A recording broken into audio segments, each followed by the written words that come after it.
여야가 공수처장 후보 선정을 위한 후보 추천위를 다시 열기로 합의했습니다. 여야 원내대표는 박병석 국회의장 주재로 열린 회동에서 후보 추천위원회를 다시 열기로 했지만 민주당은 추천 지연에 대비해 법 개정을 위한 법사위 가동도 병행한다는 방침입니다. 수도권의 사회적 거리두기 2단계 격상에 따라 국회도 강화된 비상방역 조치를 시행합니다. 외부인의 의원실 방문 등은 사전 등록 후 한 번에 2명까지만 가능하고 국회 내 토론회 중지, 도서관 전면 휴관 조치 등이 시행됩니다. 박병석 국회의장은 국회 세종의사당 추진과 관련해 21대 국회가 끝나기 전 첫삽을 뜨겠다고 밝혔습니다. 박 의장은 국회 방송과 지역 민방 공동특별대담에서 완전 이전이 목표지만 최소한 정부 부처가 세종에 있는 11개 상임위는 내려가야 한다고 강조했습니다. 여야가 공수처 출범 문제를 놓고 강대강 대치를 이어가고 있습니다. 민주당 공수처법 개정 방침에 대한 야당의 입장과 향후 대응 전략, 국민의힘 윤희석 대변인으로부터 들어봅니다. 뉴스앤 파워 인터뷰. 오늘은 국회 법사위 위원인 더불어민주당 송기현 의원과 함께 공수처 출범을 둘러싼 갈등과 법무부로 번진 특활비 논란 등 법사위 쟁점 현안에 대해 짚어봅니다.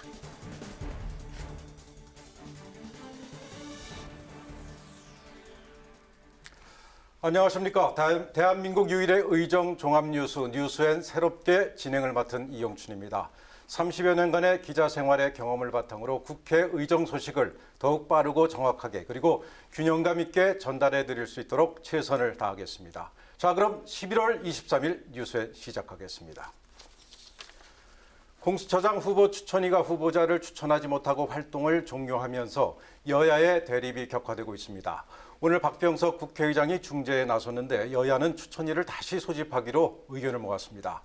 민주당은 다만 후보 추천이 지연될 경우 연내 공수처 출범을 위해 법을 개정하겠다는 뜻을 분명히 했습니다. 김동길 기자의 보도입니다.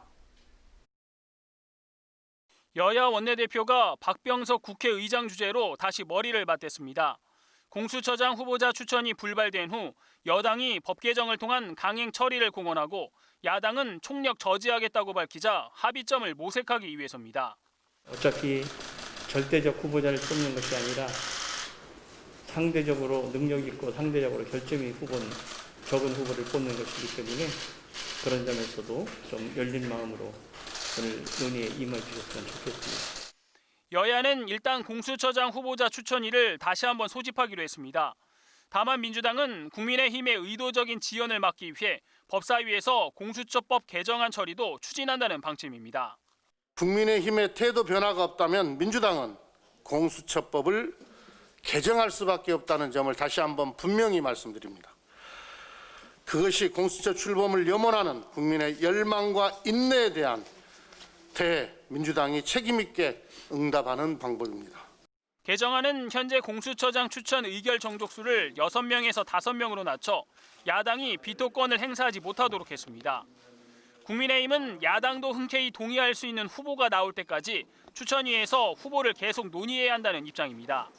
또 민주당의 공수처법 개정 처리 움직임에 대해선 야당의 비토권을 규정한 현행 공수처법을 민주당이 일방적으로 통과시켜놓고 이제 와서 다시 번복하려 하고 있다고 비판했습니다.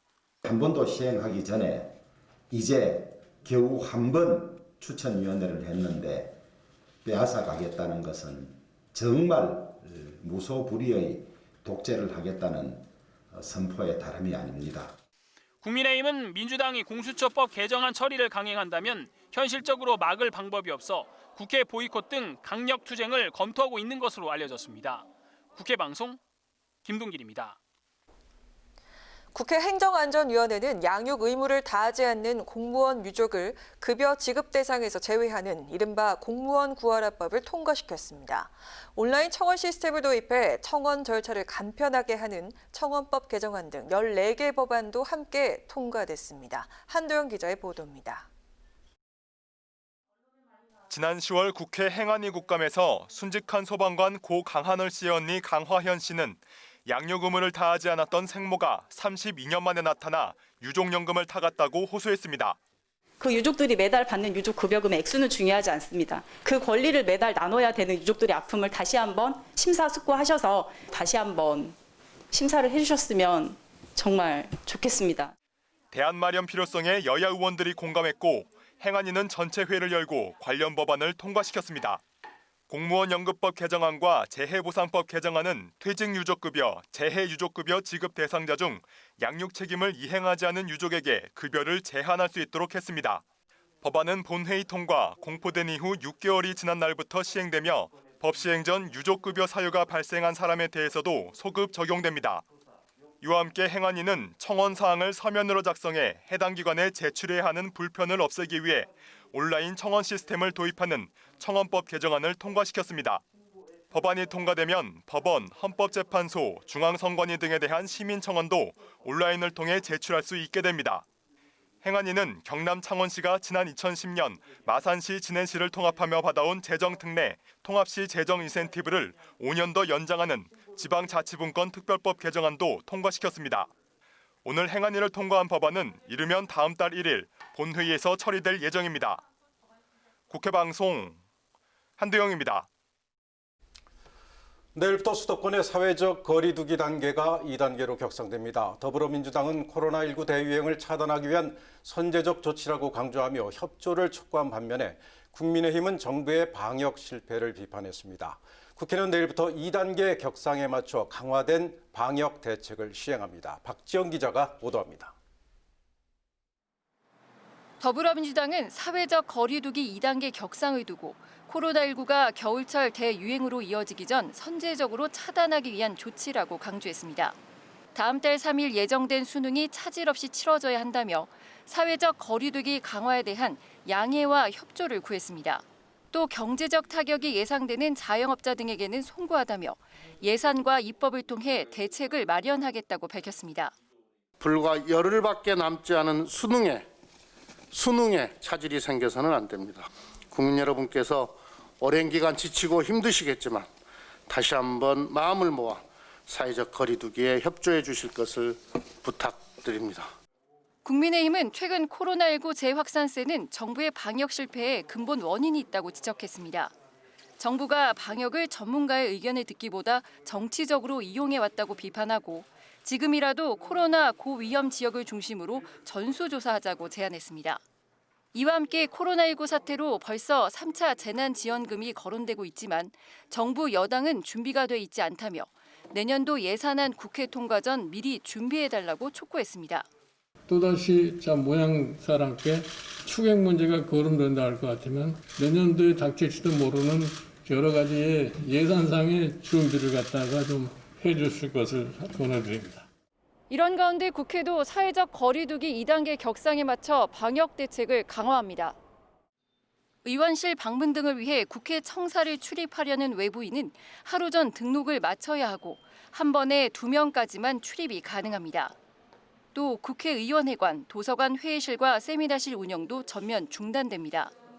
다만 이번 주까지는 예약 상황을 고려해 10명 이내 행사만 예외적으로 허용합니다.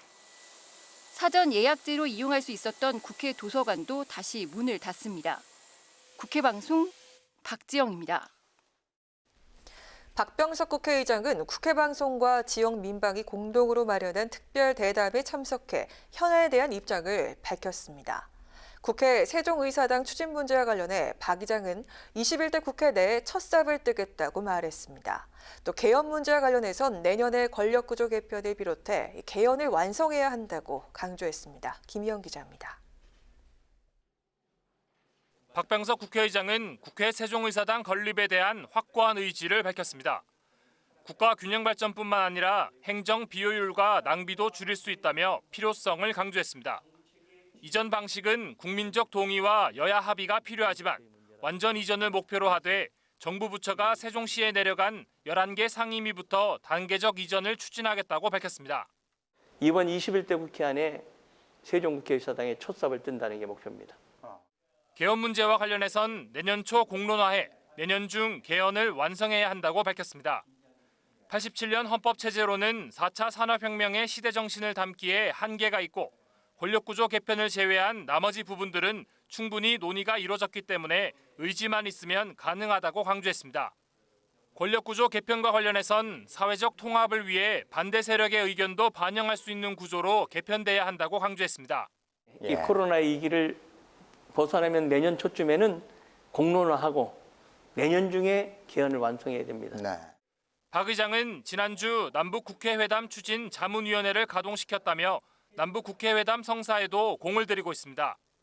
남북국회회담은 국민의 동의를 얻어 공식적으로 추진하고 내년 1월 북한의 8차 당대회가 열리는 때에 어느 정도 결과가 나올 걸로 기대했습니다. 국회 개혁 과제에 대한 여야 협력도 당부했습니다.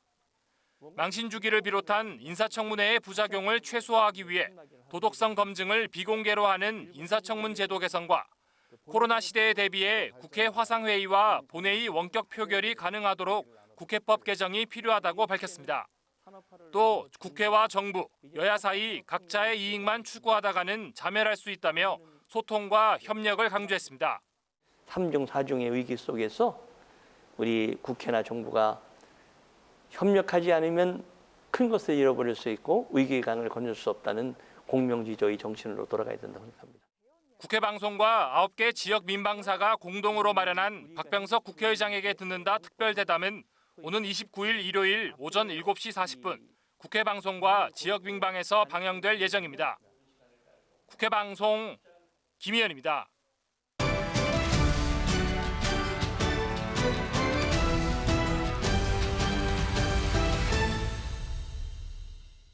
이슈 분석 장정현 기자와 함께합니다.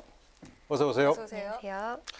네, 내년도 예산안의 법정 처리 시한이 오늘로서 꼭 열흘 남았죠. 네, 그렇습니다. 올해는 예산안이 이 법이 정한 날짜에 과연 처리될 수 있을까요? 네, 지켜봐야 될 것 같은데요. 여야가 현재 공수처법 개정을 둘러싸고 이 심상치 않은 기류를 보이면서 예산국회로도 불리는 이 정기국회 내년도 예산안 심사 과정에서 여야가 불꽃 튀는 기싸움을 이어가고 있습니다. 556조 원 규모의 슈퍼 예산, 지난 16일 박병석 국회의장과 여야 원내대표가 정례회동에서 다음 달 2일 이 예산안 처리를 못 박았는데요. 먼저 정례회동에서의 여야 원내대표 발언 들어보시죠. 이번 예산안은 당연히 그렇게 해야 되겠습니다만 더더욱 시기가 시기인 만큼 법정 시한 내, 법으로 정해진 시간 내에 여야 합의에 의해서 잘 처리되어서 우리 국민들께서 조금이라도 더 안심할 수 있도록 아실 수 있도록 우리가 최선을 다해야 된다고 생각을 합니다. 당리당략이나 정쟁에 의할 것이 아니라 정말 나라에 꼭 필요한 것인지 이렇게 1년에 100조 가까이 빚을 내는데 그럼에도 불구하고 편성해야 되는 예산인지는 좀 더 신중하게 들여다보고 예산을 편성했으면 하는 바람이고. 네, 예산안 처리 전 여야 원내대표들의 예산안 2일 처리 합의 약속은 늘상 해오던 겁니다. 이 뼈아픈 대목은 여야가 늘 합의를 해놓고도 정작 지키지 못하고 있다는 건데요. 헌법과 국회법에 따르면 국회는 정부가 제출한 예산안을 회계연도 개시 30일 전까지 의결하도록 돼 있는데 바로 이날이 매년 12월 2일입니다. 하지만 국회가 예산안 법정 처리 시한을 제대로 지킨 적이 별로 없기 때문에 2014년에 이른바 국회 선진화법을 도입해서 매년 11월 30일까지 위원회가 심사를 마치지 못하더라도 12월 1일 본회의에 이 정부가 제출한 예산안을 자동 부의하도록 했습니다.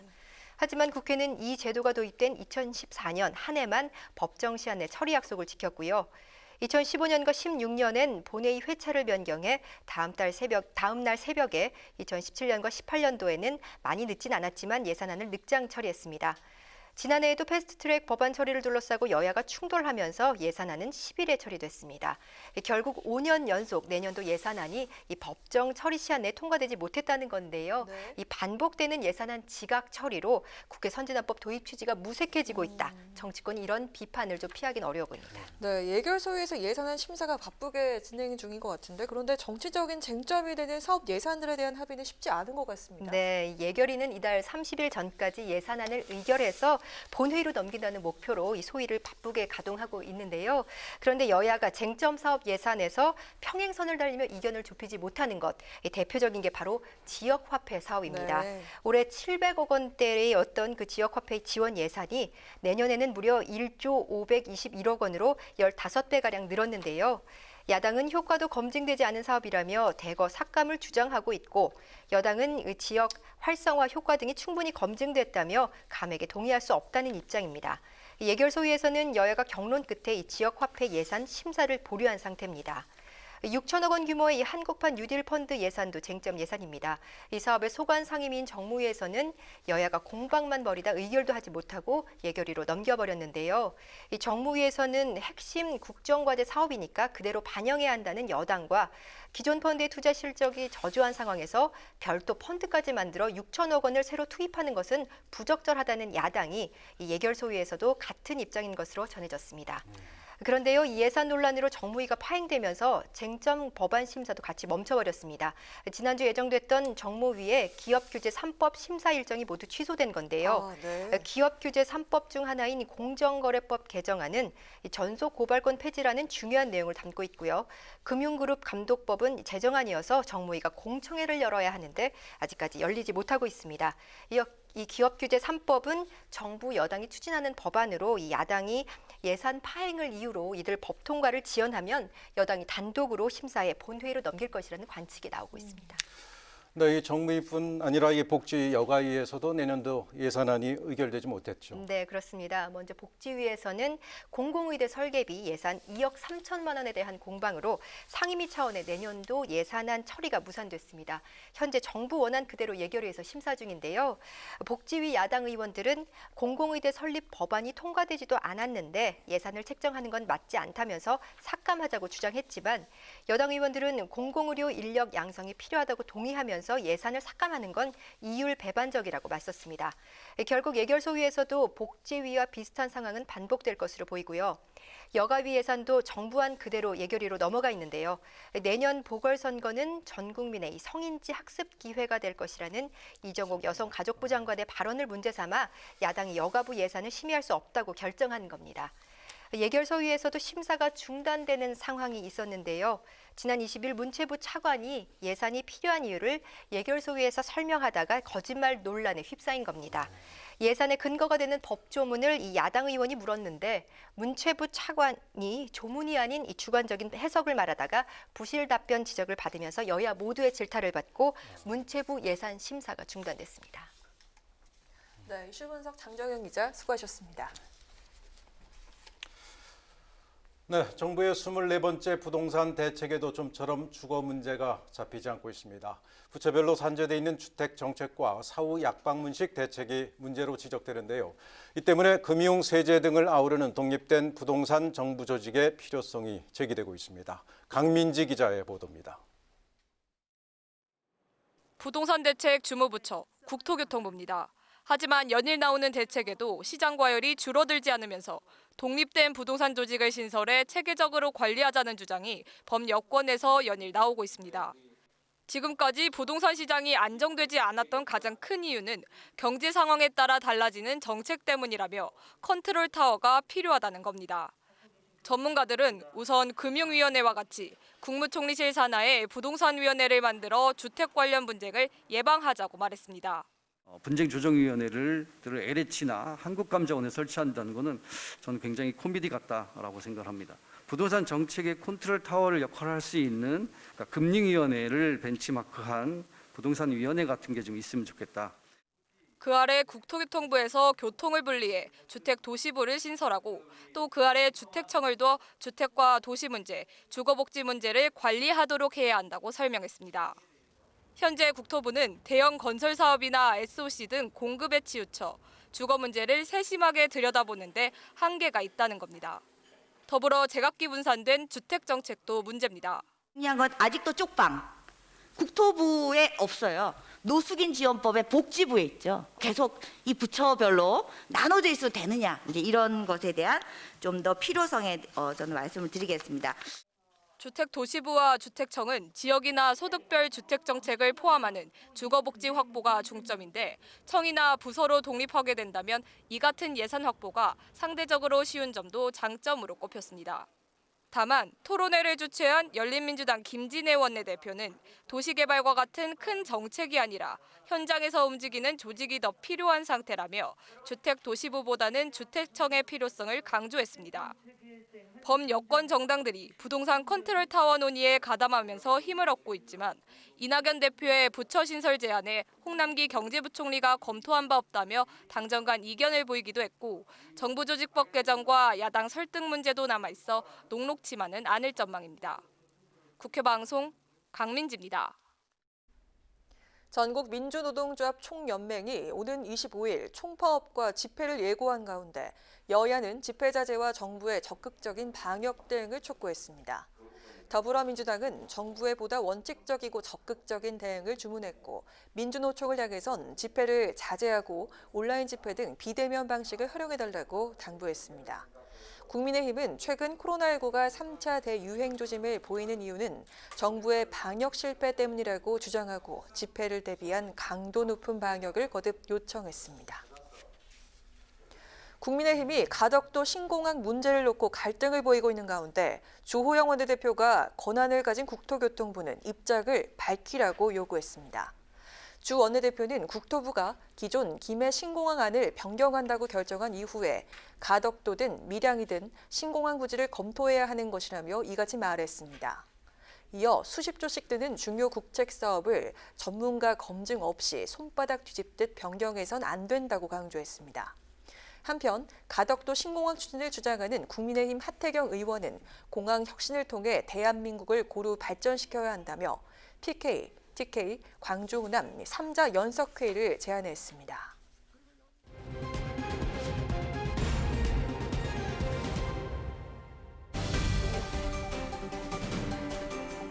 강하락의 정치톡 시간입니다. 11월 23일 정치면을 장식한 뉴스는 무엇이었는지 첫 번째 정치톡 만나보시죠.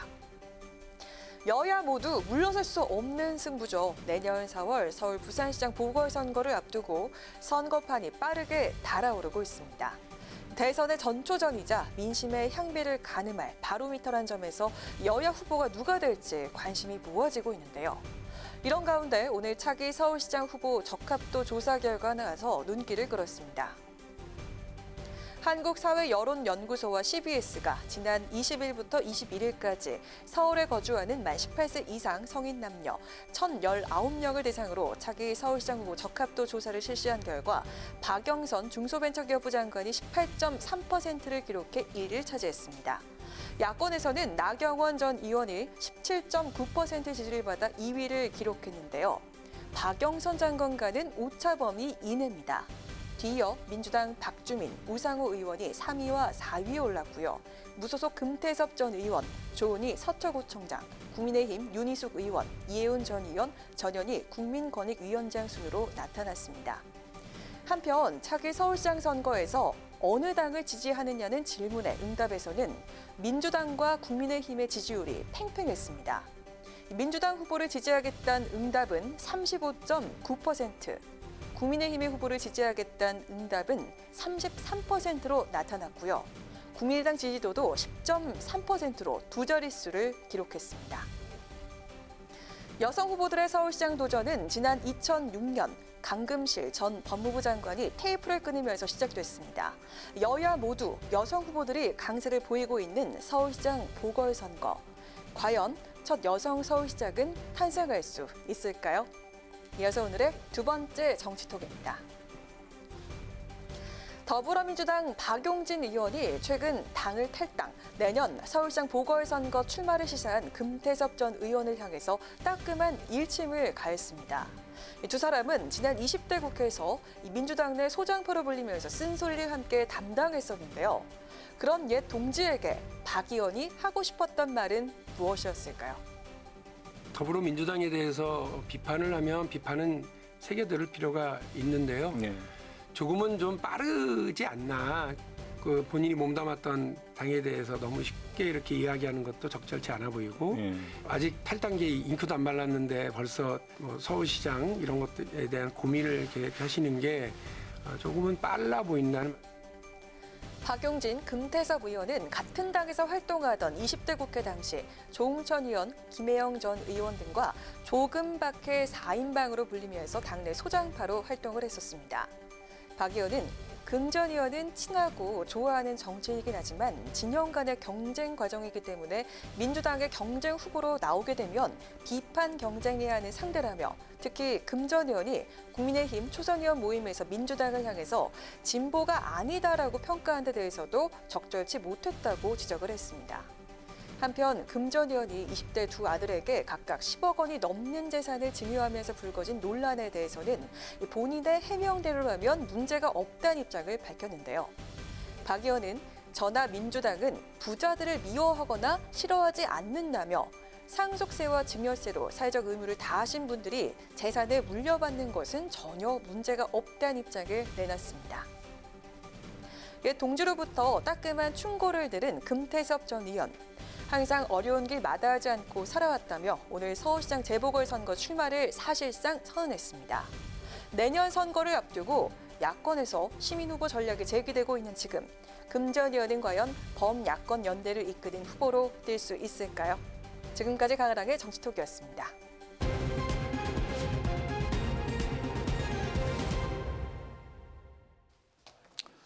네, 공수처 출범을 둘러싸고 여야가 연일 파열음을 내고 있습니다. 민주당의 공수처법 개정 움직임에 국민의힘은 무소불위 독재라고 강력 반발하며 국회 보이콧 카드를 만지작거리는 모습인데요.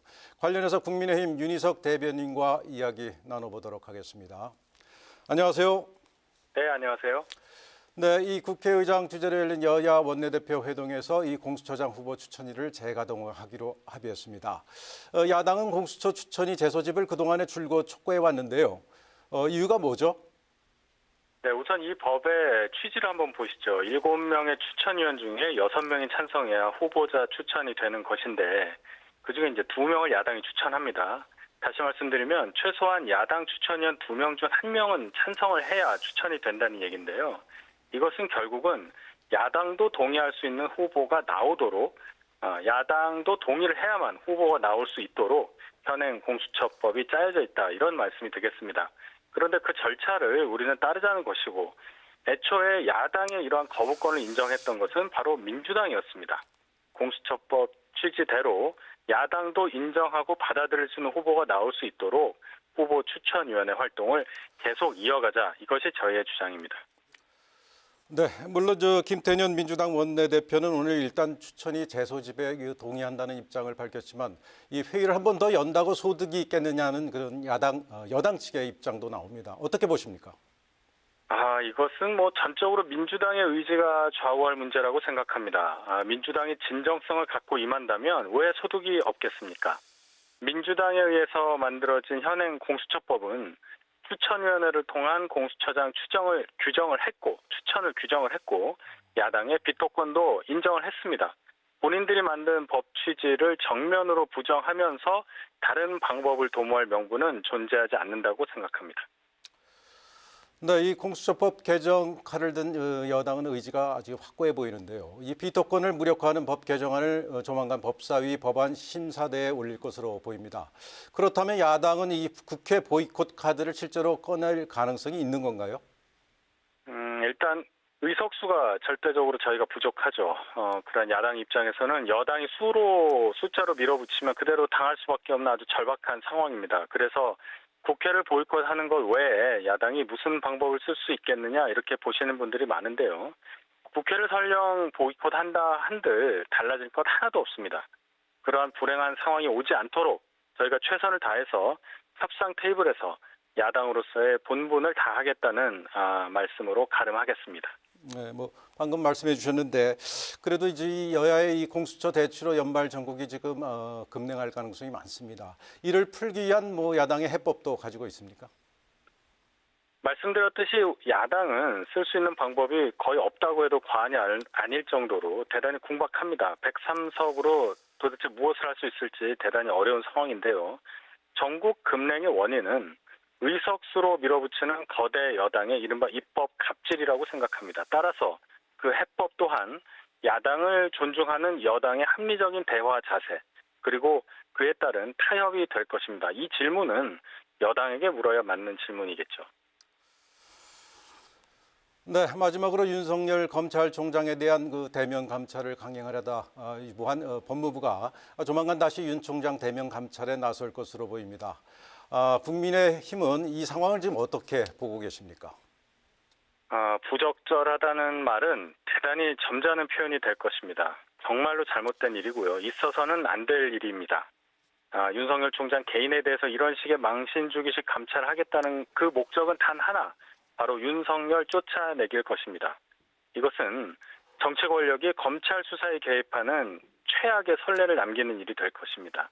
추미애 장관이 개인적 감정까지 섞어서 법무부 장관의 권한을 남용하는 것 그 이상도 이하도 아니라고 보는데요. 언제가 됐든지 간에 반드시 이 일에 대해서는 추 장관에게 책임을 강하게 묻게 될 것이다. 이렇게 말씀드리겠습니다. 네, 오늘 말씀 잘 들었습니다. 지금까지 윤희석 국민의힘 대변인이었습니다.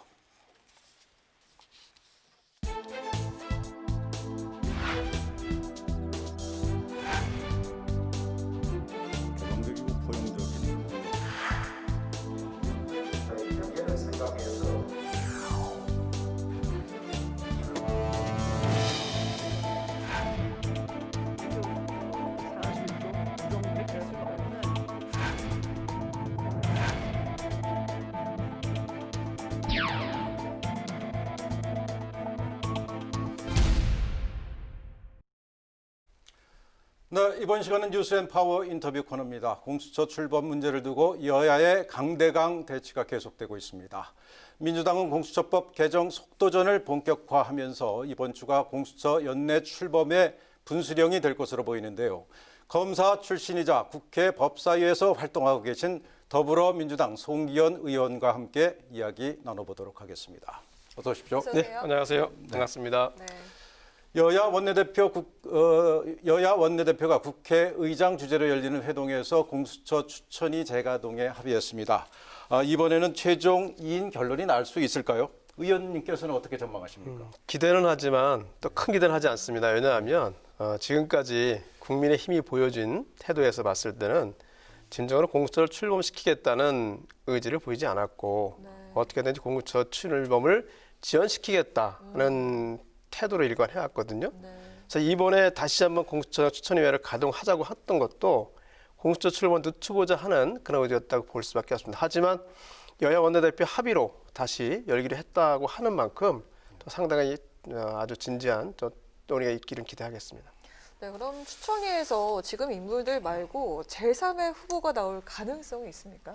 현재로서는 가능하지 않을 것 같습니다. 기존에 이미 추천된 분들을 대상으로 해서 심사작용을 다시 해야 될 것 같은데요.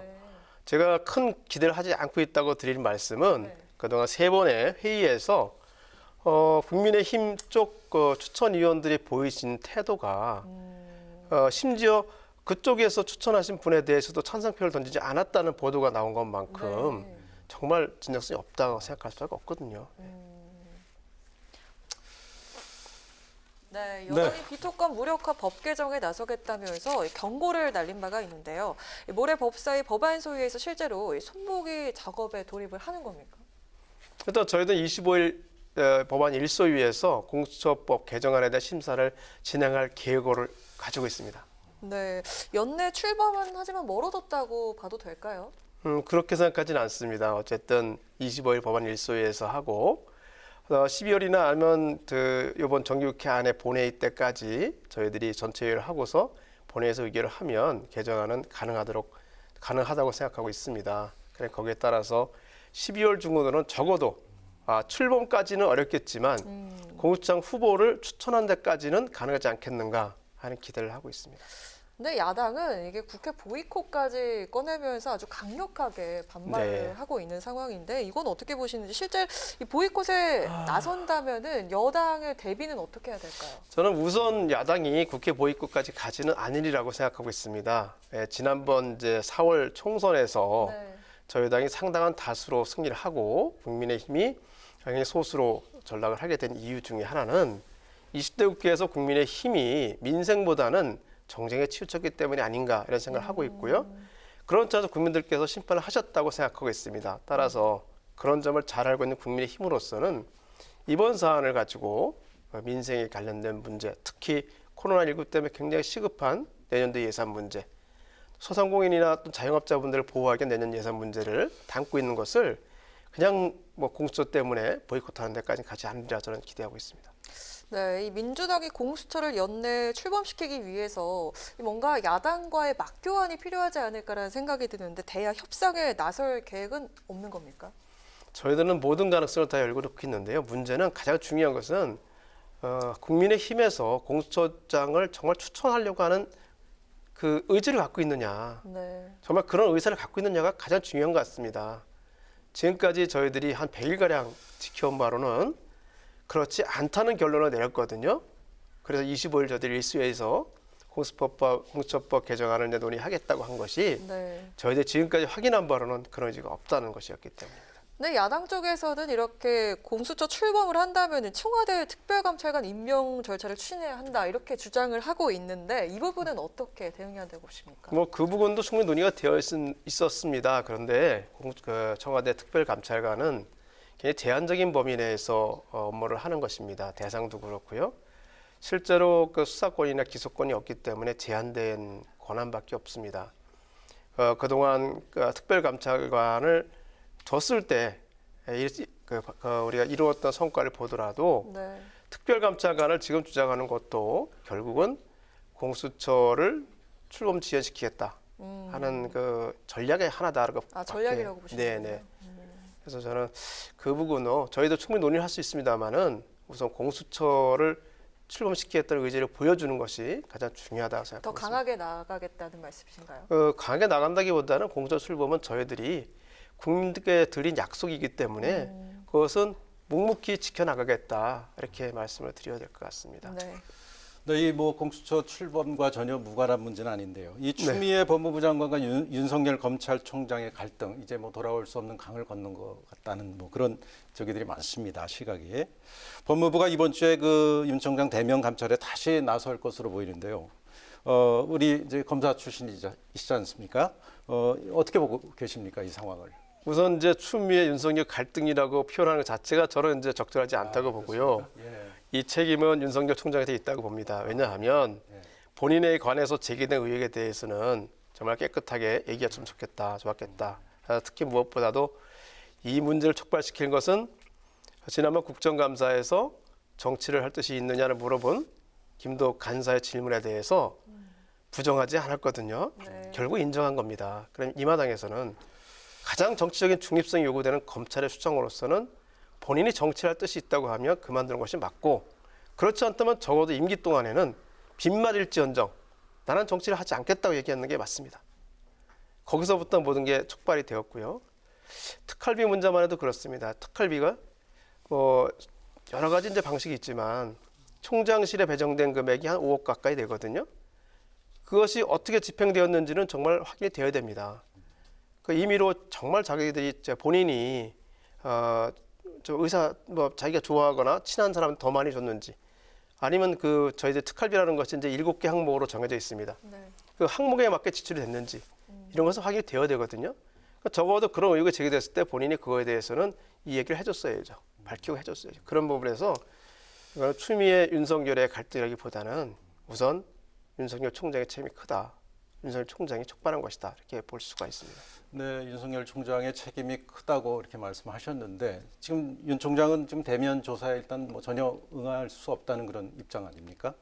어떻게 생각하십니까? 대면 조사는 이제 최종적으로 상당한 정도의 자료가 확인됐을 때 최종적인 절차를 보통 하는 것이라고 생각하고 있습니다.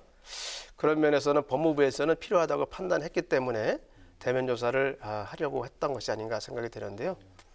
그 점에 대해서는 검찰에서도 윤석열 총장도 어쨌든 이 문제에 대해서 결자 해지를 한다는 입장에서는 응해야 되지 않나 생각을 하고, 법무부로서 마찬가지로 법에 따라서 추진해야 되겠다 생각이 듭니다. 그럼 법무부 입장에서는 어떤 뭐 자료 같은 거를 어느 정도는 확보했다고 지금 볼 수 있는 겁니까? 저가 지금 뭐 추측하는 입장이기 때문에 확실하게 말씀드릴 수는 없고요. 적어도 총장을 대면 조사하겠다고 한 것은 상당한 준비를 하지 않고서는 할 수 없는 이야기라고 생각이 됩니다. 네. 그렇죠.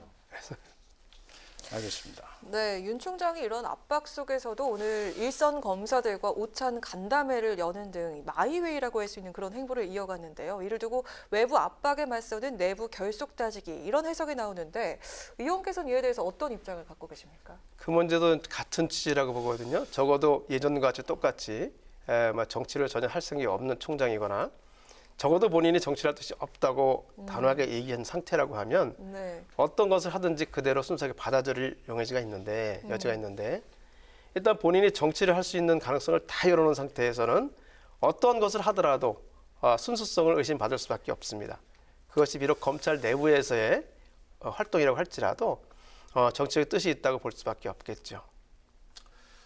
네, 이런 가운데 법무부 검찰국장의 이 특활비 논란이 또 벌어졌어요. 네네. 이 검찰 간부 20여 명에게 경력금 1,000만 원을 나눠준 것에 대해서 이 법무부는 절차상 문제가 없다고 이렇게 해명하고 있는데요. 이 문제는 어떻게 보시고 있습니까?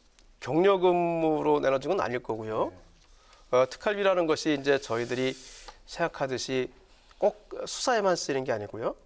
정보 활동 등의 국가안보 등등 해서 비밀 활동이 요구되는 데에는 쓸 수가 있습니다. 감사원의 경우도 특활비가 있습니다. 감사원은 수사를 하지 않지만 정보 활동이나 조사 활동을 하기 때문에 특활비 지급되는데요. 이번에 검찰국장이 발표한 내용을 보면 인사에 관련돼서 그 인사 관련된 업무를 하는 검사들에게 특활비 지급했다고 하고요.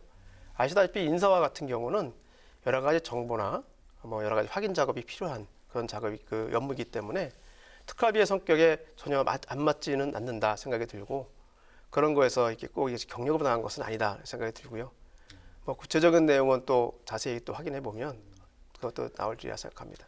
네, 뭐 검찰에 계셨으니까 잘 아실 텐데 이게 사실 특활비 이게 좀 관행적으로 그동안에 쭉 있었던 거죠? 어떻습니까? 그동안은 사실 경력금으로도 많이 지급하고 있습니다. 저희가 이제 총장실에 있는 총장실로 배정됐다고 하는 4억에서 5억 사이 되는 특활비가 정말 확인이 된다고 하는 것은 뭐냐면 이것이 정말 수사 활동에 들어간 것이 아니라 예전과 같이 지방청을 다니면서 아니면 특별히 뭐 본인이 선호하는 검사에 대해서 경력금을 낸 것이 준 것이 아닌가 이런 생각이 들거든요. 지금은 절대 특활비로 경력금을 줄 수는 없습니다. 아, 그렇습니다. 예. 아까 말씀드린 것처럼 비밀 활동에 필요한 그 활동비를 주는 것이고 그거는 뭐 수사 활동도 전형적인 그런 활동일 수도 있고요. 다른 정보 수집 활동도 가능할 수 있고 그렇습니다.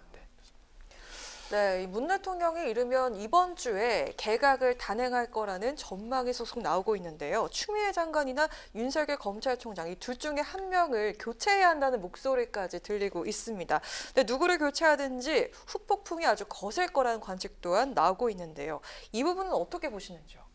우선 뭐 그 어떤 청와대에서도 발표를 했듯이 결정되거나 그런 것이 아니고 이미 먼저 보도가 나가는 것은 맞지 않다는 얘기를 했고요. 네. 또 어쨌든 인사권자에 관련된 문제를 저희들이 얘기하기 쉽지 않은 문제인데 이 문제에도 마찬가지로 추미애 장관과 윤석열을 똑같이 대등한 걸로 보는 건 맞지 않다고 생각이 듭니다. 왜냐하면 윤석열 총장은 이제 그동안 여러 가지 지난번 이제 묵었던 적폐 사건에 관련된 수사를 충분히 다 했고 그래서 대통령께서 윤석열 총장한테 맡겼던 임무는 상당 정도 이미 수행됐기 때문에 어떤 성과를 거둔 상태다 볼 수 있고요. 추미애 장관은 아직까지는 검찰개혁 문제가 남아있는 것이 아닌가.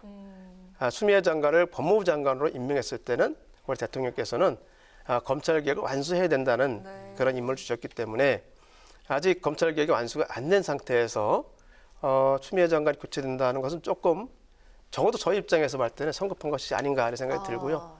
어쨌든 이 문제는 또 저가 얘기하기는 적절하지 않은 사안인 것 같습니다. 네. 그럼 추 장관의 교체 가능성이 낮다는 말씀을 하신 어쨌든 건데요. 제가 말씀드리기는 적절하지 않고 지금 상태에서는 저 입장에서 볼 때 제가 본 견해에서는 아직은 이르지 않은가 생각을 하는데요. 역시 인사권자한테 맡겨진 문제니까 제가 말씀드리기 어려울 것 같습니다. 추 장관과 윤석열 검찰총장의 갈등이 점점 격화하고 있는데 이 갈등 어떻게 풀어가야 될까요? 그 해법이 뭐라고 보십니까? 아까 갈등이 뭐 좀 네.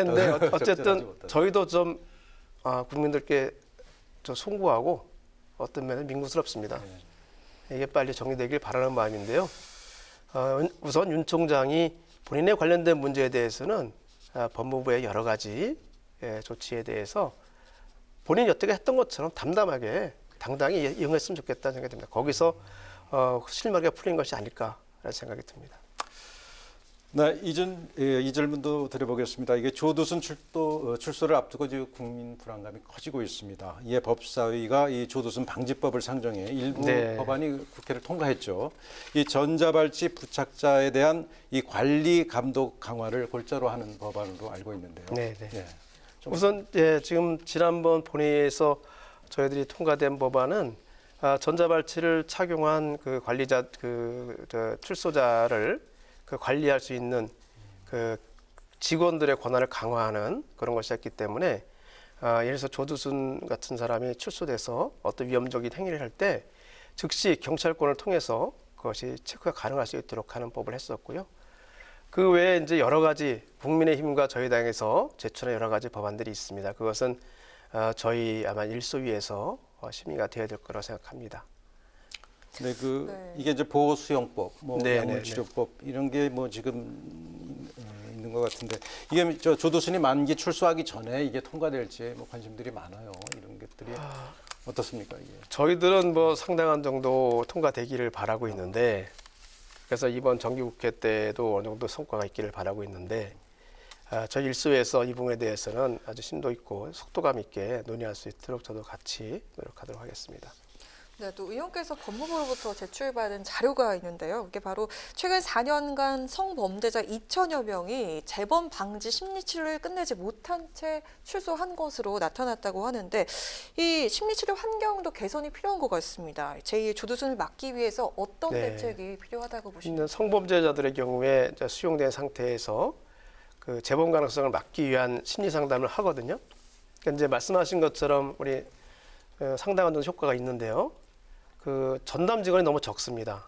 135분이 맡고 있고 그 대상자는 37,000명이 넘습니다. 그러니까 굉장히 뭐 맞춰서 하기 굉장히 어렵겠죠. 그렇겠네요. 그런데 이게 어쨌든 저희들이 처벌도 중요하지만 계속 가둬놓을 수는 없으니까요. 출소한 이후에 재범을 막는 것이 가장 중요하다고 생각하는데 그걸 위해서는 효과가 있는 정책을 집행할 수 있는 심리 전담과 심리치료 전담 직원들을 충분히 채용할 수 있도록 하는 추천이 필요하지 않을까 생각을 하고 이번 예산국회도 그렇고 앞으로도 그 부분에 대해서 법무부도 그렇고 저희 국회도 노력을 해야 될 것 같다. 그래서 말씀을 좀 드려야 될 것 같습니다. 네, 이 검찰개혁에 누구보다 앞장서고 계신 만큼 21대 국회에 임하는 자세가 정말 남다르실 것 같은데요. 이번 국회에서 꼭 이루고 싶은 목표는 무엇인지 한 말씀 부탁드리겠습니다. 우선 이제 말씀드린 것처럼 검찰개혁을 좀 완수했으면 좋겠다는 것이고요. 또 하나는 제가 20대에도 법사위 간사를 하고서 다시 또 법사위를 온 이유는 지금 20대에서 많이 논의됐지만 아직도 이루지 않은 법 중에서는 국민들의 법감정과 맞지 않는 법들이 많이 있습니다. 사회는 굉장히 많이 바뀌었는데 법은 거기에 비해서 굉장히 늦게 변하기 때문에 아직 변하지 않은 법이 있습니다. 뭐 많이 아시겠죠? 성폭력 범죄에 대한 처벌에 관한 양형 부분도 그렇고요. 저희들이 흔히 구하라법이라고 얘기하는 그 상속에 관련된 부분도 있고 그래서 아동학대를 예방할 수 있는 법도 그렇고 이런 부분이 실제 우리 국민들이 느끼는 것과는 많은 법이 차이가 있어서 이런 것을 20대에서 해야 되겠다 생각을 하고 있습니다.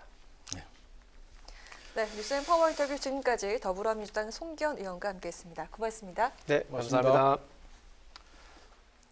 내일도 추위가 오늘과 비슷하겠습니다. 서울의 아침 기온이 0도, 춘천은 영하 4도까지 떨어지겠습니다. 한낮 기온 오늘보다 조금 더 올라서 모레부터는 예년 이맘때 기온을 회복하겠습니다. 네, 오늘 뉴스엔은 여기까지입니다. 내일을 여는 국민의 국회를 위해 내일도 뉴스엔이 함께하겠습니다. 시청해 주셔서 고맙습니다.